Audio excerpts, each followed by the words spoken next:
جنید عامر صاحب پوچھتے ہیں کہ دوران نماز باہر سے کوئی صاحب آئے اور سلام کہے تو ایسی صورت میں نمازی کیا کرے؟ سلام کا جواب دے، چپ رہے، کیا کرے؟ اس بارے میں جو حضرت جابر رضی اللہ عنہ کا فتویٰ ہے نا، ہمارے لوگوں کو بھی چاہیے اس پر عمل کریں کہ اگر پتہ ہے نا یہ نماز پڑھ رہا سلام نہ کہیں، کوئی موقع نہیں سلام کہنے کا، اس کو ڈسٹرب کر رہے ہیں، اس کی توجہ بٹھے گی۔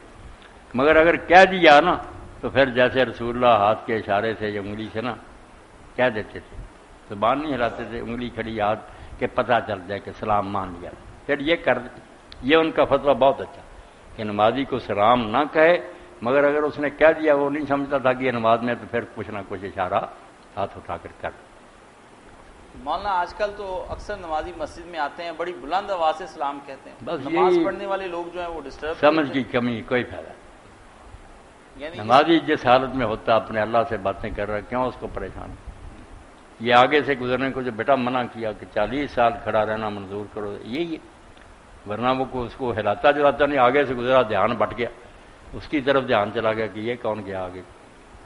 اگر یہ صورت ہے تو پھر ایسی صورت میں نمازی کے سامنے بلند آواز میں باتیں کرنا یہ بھی نجائز۔ یا پھر کوئی دوسرے کمرے میں بیٹھا ٹی وی دیکھ رہا ہے یا موسیقی وغیرہ جن لوگوں نے چلا رکھی ہوتی بلند آواز سے، یہ تو مجرم ہوں گے کیا؟ یہ تو مولانا احمد رضا خان بریلوی مرحوم نے اپنے کتاب میں لکھا، جب پوچھا نا ذکر کرتے ہوئے انہوں نے کہا توبہ توبہ، اس کے پاس تو نمازی کے نہ قرآن اونچی پڑھنا نہ کوئی، سب حرام اور ناجائز ہے، نماز خراب کرتے اس کی۔ بس لوگ کسی مسلک پر نہیں رہتے، اپنی مرضی کے کام کرتے ہیں۔